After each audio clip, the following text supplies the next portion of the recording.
rin silang iba sa mga soci, yung mga kung sino may mga experience. Then, any factory na experience nyo, okay lang po. Basta meron kayong certificate. Pag wala namang mga certificate of employment, okay lang din po kasi meron mga short course na pwedeng i-ano ang agency sa mga TESDA at saka sa inyong other certificate. Handa po ang agency makipag-ugnayan basta interesado. Hindi lang interesado ang gusto ko, desidido. Ang gusto ko ang mag-PM sa WhatsApp, yung talagang may puso na talagang interesado sila at gumagalaw sila, hindi puro inquiry. Kasi hindi po ako agency at hindi po mahaba ang aking oras na maggawa-gawa ng mga videos, no? So, hindi naman ako nagbablog na walang, walang patutunguhan. Kung minsan, nagda-live ako, walang patutunguhan talaga yung nasa train ako. Kasi inaantok ako noon. Kaya naghanap ako ng malabasan ng aking antok. Kasi ayaw ko matulog, baka lalampas ako. No? So, ngayon, gusto ko makinig kayo dahil ito yung hiningi sa amin lalaki. Pwede naman din babae, walang problema.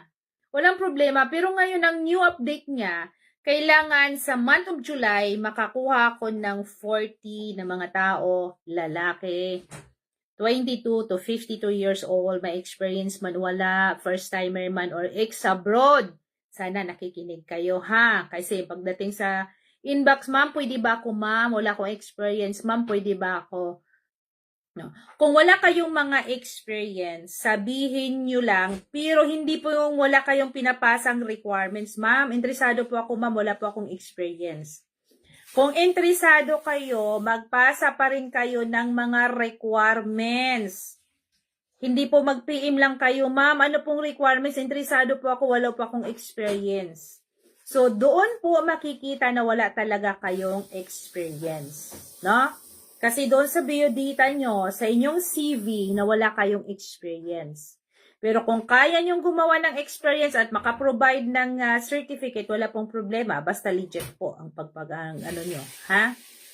Kaya nga sabi ko, magpasa kayo. Kailangan meron kayong NVI. So, ang NVI kasi matagal for appointment pa yan. Okay? Kapag meron na kayong NVI, i-scan nyo ang NVI nyo, kasama yan sa first requirements natin. Dahil yung NVI na yon kailangan nyo ipa-apostil yon, no, sa DFA.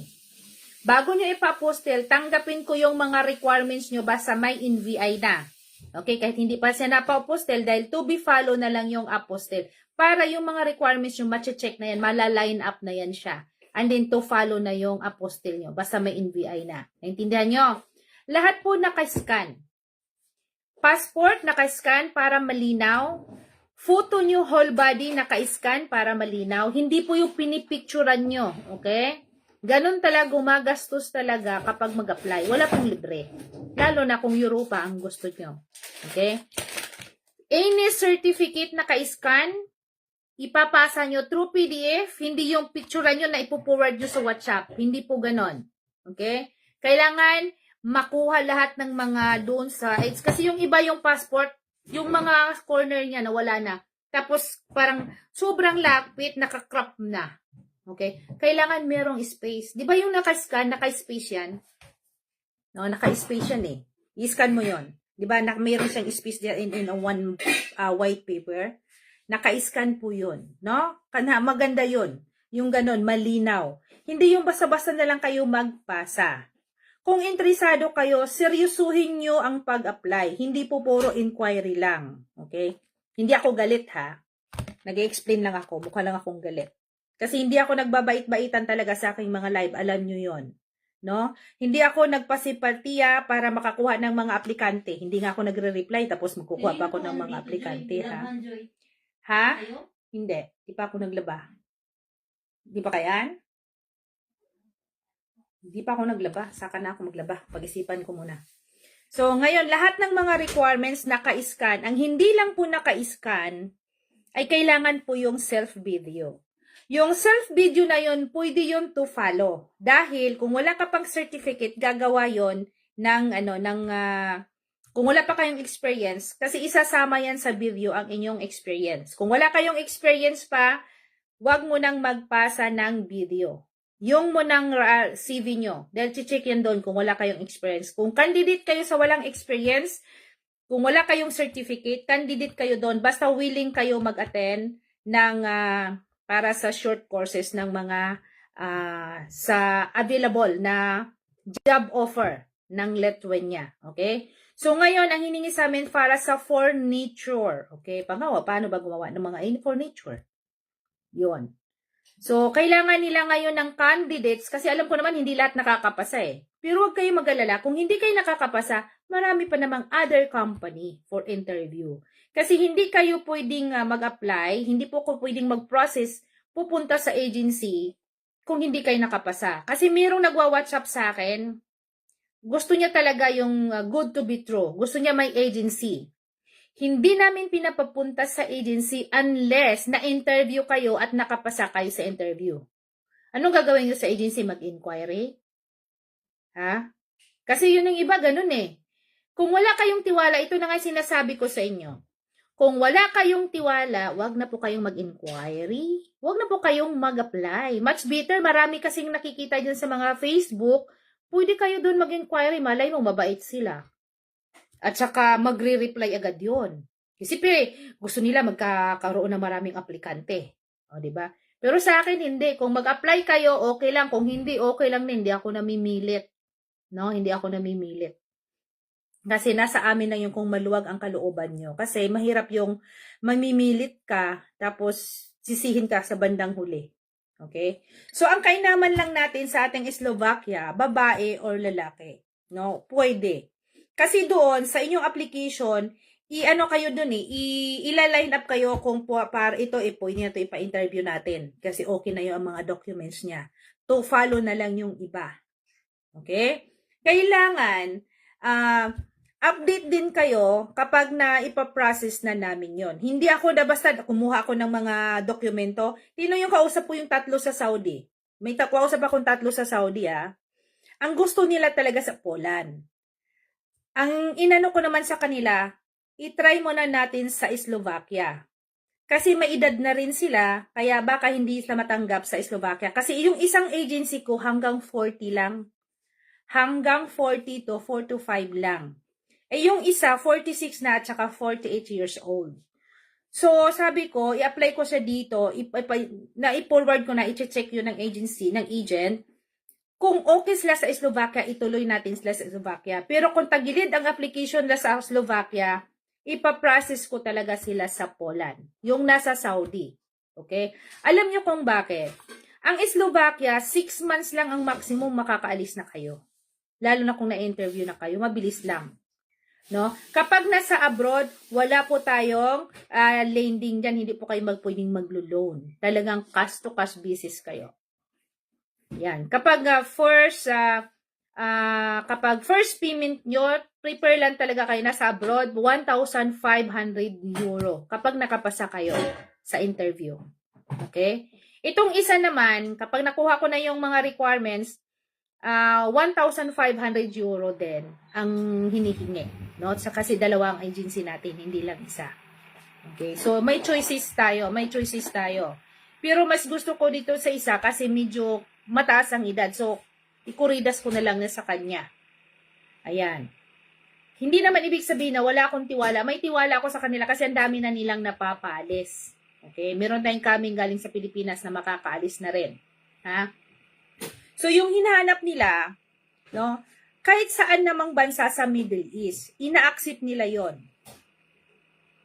Basta yung meron kayong igama dyan, wag yung picturean nyo na napakadikit na talaga. Alam niyo, nagpipicture kayo, talagang sagad na sagad. I-distansya, no. Kasi sa distansya, pwede na sila ang mag-zoom yan. Pwede na sila ang mag-zoom. No? So, ang mga requirements natin, yung mga galing sa Pilipinas, maraming nagtatanong, ma'am, gusto kong mag-Poland. Pag galing sa Pilipinas, wag muna kayong mag-Poland. Magandang offer ang Lithuania or Slovakia. Dahil meron silang offer na pwede nyong i-loan ang placement fee. Okay? Pero hindi po lahat ha. Huwag kayong umasa na lahat ay ilo-loan. Maglalabas pa rin kayo ng about mga 150,000. Okay? Kailangan maglabas kayo ng 150 or 160,000. Ilalabas nyo yon. Lalabas kayo ng pera ng ganun kalaki. Okay, palagay natin 150. Dahil ang first payment is 80,000. Sana naintindihan nyo ha, ang first payment is 80,000. Kung nasa abroad naman, ang first payment is 1,500 euro. Okay, yun ang first payment, 1,500 euro kapag nasa ibang bansa. Pag-isipan nyo, kung wala pa naman kayong hawak at magpagpukuhanan, huwag muna kayo mag-PM sa inbox. Pag-ipunan nyo, kapag ready na kayo, itong tatlo nasa Saudi, itong tuwa ko ma'am, ready na talaga kami. Sa financial, yes, ready na kami. Ang pag-a-applyan na lang namin. So ngayon, ang ano ko sa kanila, alam mo, matyaga sila. Sabi ko, gusto ko yung ganito, magpasa kayo sa ganito. Ano sila, mapikapag-ugnayan sila. Ang sa akin lang, ako lang talaga ang walang oras. No? So maghantay, magpasensya, mahabaan ng pasensya kasi hindi po ako basta-basta makapag-reply lalo na kung nasa on work ako. Okay? So ganito yon. Lahat ng mga lalaki mga kilala nyo dyan, first timer ex abroad, 22. No? Hanggang, mabata pang 22, no? Kung kaya naman, parang hindi pa kaya. Palagay natin 24 or 25 to 52 years old. Oh, just imagine, baka yung father nyo, pwede pa, mga 40, mga ganon. No? First timer man or ex-abroad. May experience man o wala. Basta willing makipag-ugnayan, willing to learn, willing to under, tawag nito, seminar or mga training. No? Habang nagpo-process para matuto kayo. Kasi may mga orientation naman sila at saka mga seminar. Para alam nyo kung ano po yung gagawin nyo pagdating doon, hindi po nakanganga kayo. Okay? So, ang first step, magpasa talaga kayo lahat ng mga requirements sa mga available. Kailangan may mga NBI na hindi yung mag-PM kayo na wala pa kayong NBI. Na ma'am, interesado ako. Tapos magtatanong ako, saan ba? Dapat naka-specific kayo, ma'am, gusto ko mag-apply sa Lithuania or Slovakia kasi isa lang yan. Yung iba naman, gusto nila talaga Poland. Kung nasa abroad ka, pwede kang mag-Poland. Pero kung galing sa Pilipinas, hino-hold ko muna. Lalo na yung mga nasa Hong Kong nagtatanong, no? Yung mga aplikante ko dyan sa Hong Kong, mga followers ko dyan sa Hong Kong. Wala muna tayong papuntang Poland. Okay? Kung gusto nyong mag-apply, umuwi na lang kayo, mag-apply na lang kayo ng Lithuania, mag-apply na lang kayo ng Slovakia. Yung mga nasa ibang bansa, wala naman talaga kayong day off, huwag nyo nang ipilit.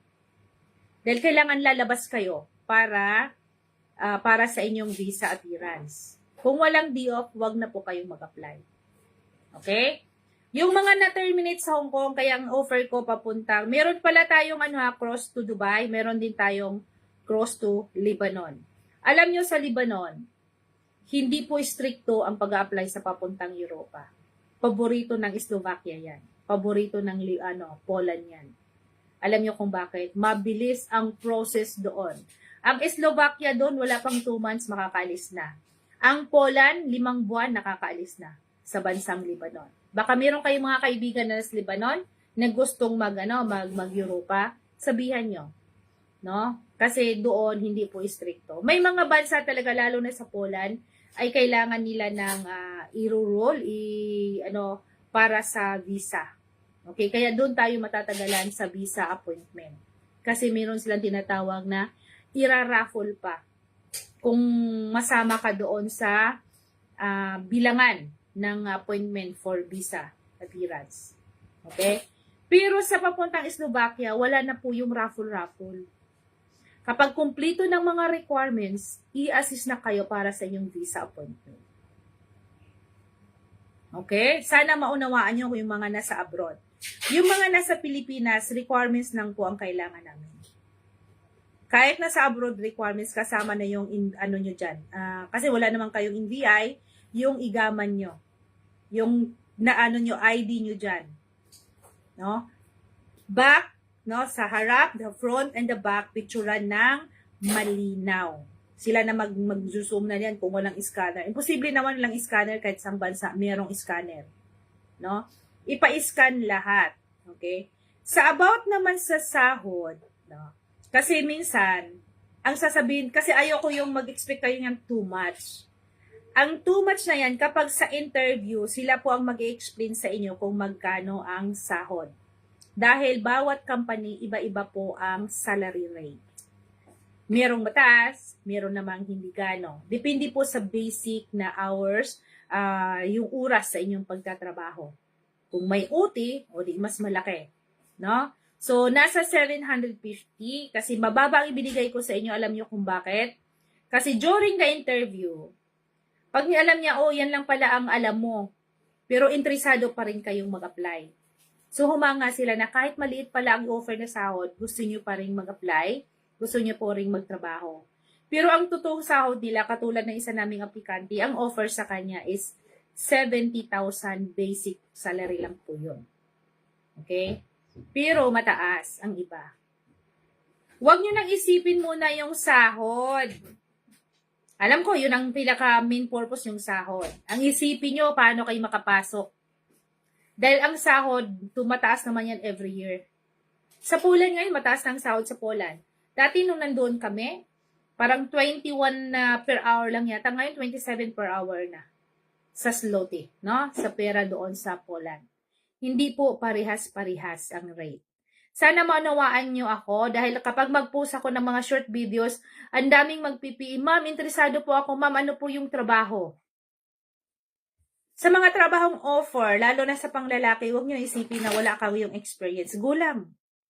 Agency, handa po makipag-ano sa inyo para po makaalis kayo. Pa-line up kayo.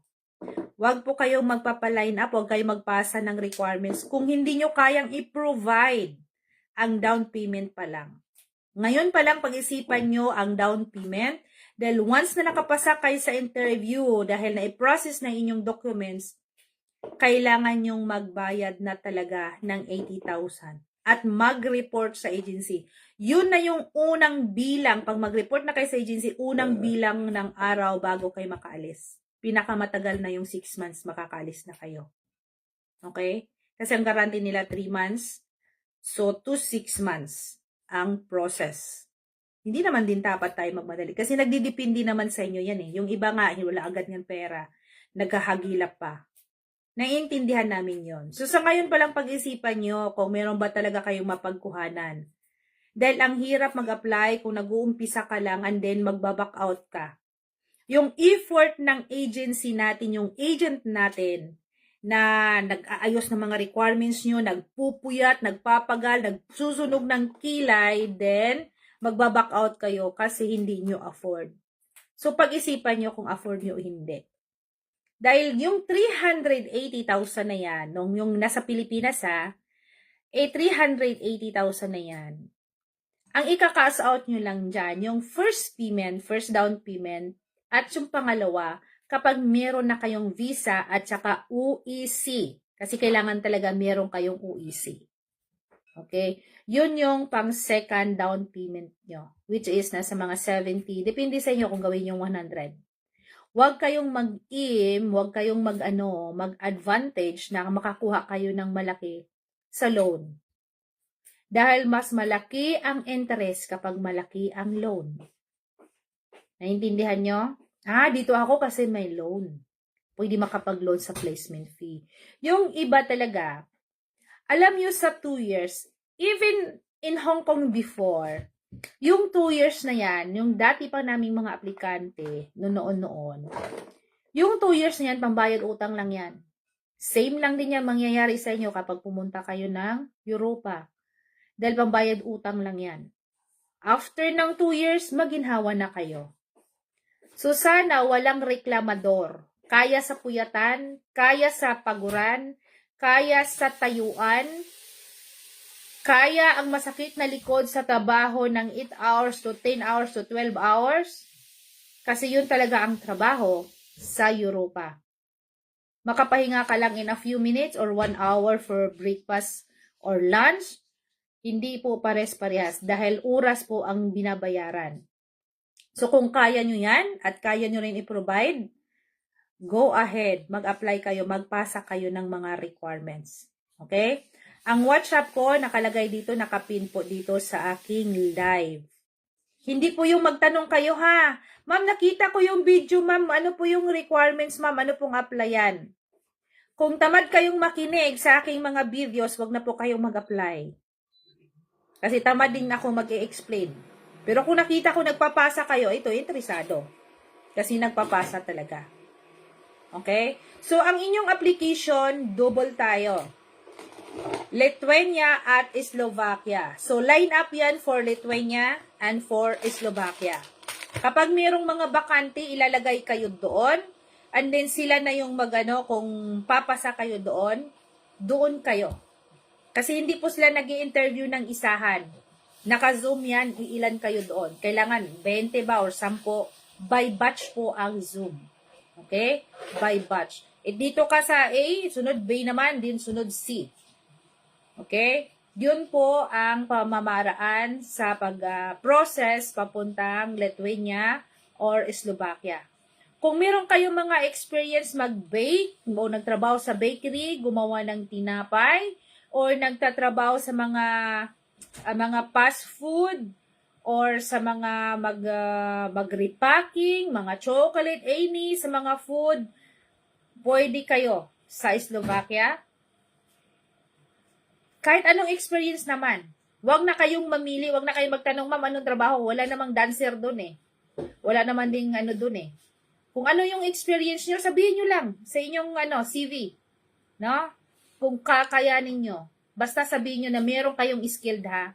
Hindi po pwede yung nasa Pilipinas na ilalagay nyo ay helper kayo sa Pilipinas kasi wala tayong hiring na domestic helper or katulong sa bansang Europa.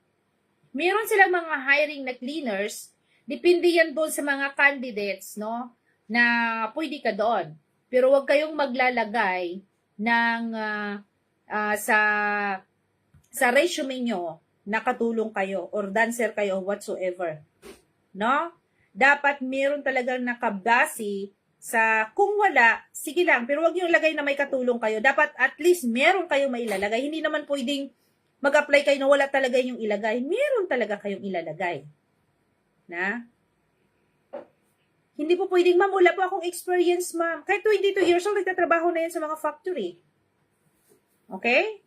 Nagliliburir na yan sila. Nag-construction na yan sila. Pwede yung mga ganun. O nakapag-alaga na yan sila ng nagtrabaho na yan sila sa mga slaughter. Pwede yung mga ganun. Basta meron kayong mailagay, hindi naman pwedeng walang mailagay. Kailangan meron. Para pag-aralan ng agency yan, ito may experience siya, so dadagdagan na lang natin para magkaroon siya ng certificate. Para line up kayo sa mga short seminar or short course sa TESDA and sa other certificate. Okay? Dito, pera po ang pinapakilos. Pag walang pera, talaga hindi kayo makakarating ng Europa. Lahat naman ang kakarating sa Europa, walang libre. Huwag nyo akong itanong kung wala naman akong binabanggit sa mga bansa, katulad ng Canada. Ma'am, meron ba kayong Canada? Meron ba kayong mga ganito? Pag hindi ko pinoposted yan, hindi ko binabanggit sa aking mga sa aking mga pinopromote ng mga bansa, wala po akong ina-applyan doon. Wala po akong hawak doon. Okay, huwag kayo mag-apply. Ma'am, bakit ang Canada, ma'am, libre? Ma'am, alam mo ba bakit kaya may libre? O di doon na kayo mag-inquire, hindi po sa akin, dahil wala po akong alam doon. Pero kung may alam kayo mga libre, doon po kayo mag-apply. Kasi ang gusto ko lang na makakarating kayo sa bansang Europa eh. No? Gusto ko makakarating kayo dito. Kasi dito, unti-unting mabago ay inyong buhay. Charot. Tawa mo na kasi pagod ako magdaldal. Naintindihan nyo ba ang sinasabi ko? Ha? Yung mga galing sa Pilipinas, prepare na talaga ang inyong mga requirements. Kailangan mayroon ng NVI. Kapag may NVI na, sige, pasa na. Kapag wala pang NVI, wag mo na kayong magpasa. Okay?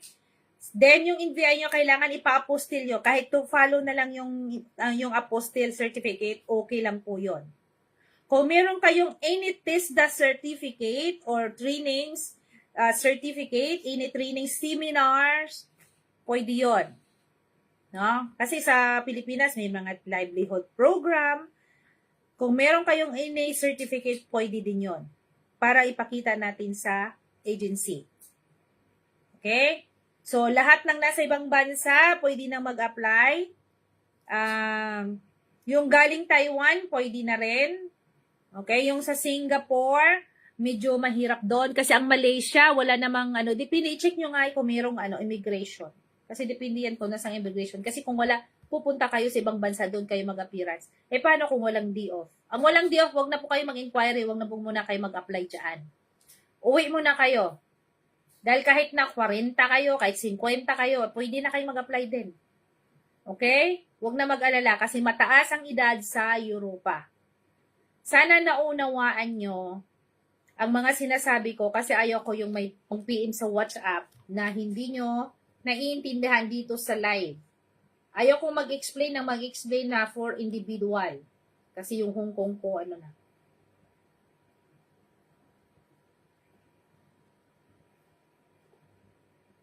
Ayan, ito pa yung mga daming nag-PM sa akin sa Saudi. Ayun. Sa Saudi Arabia.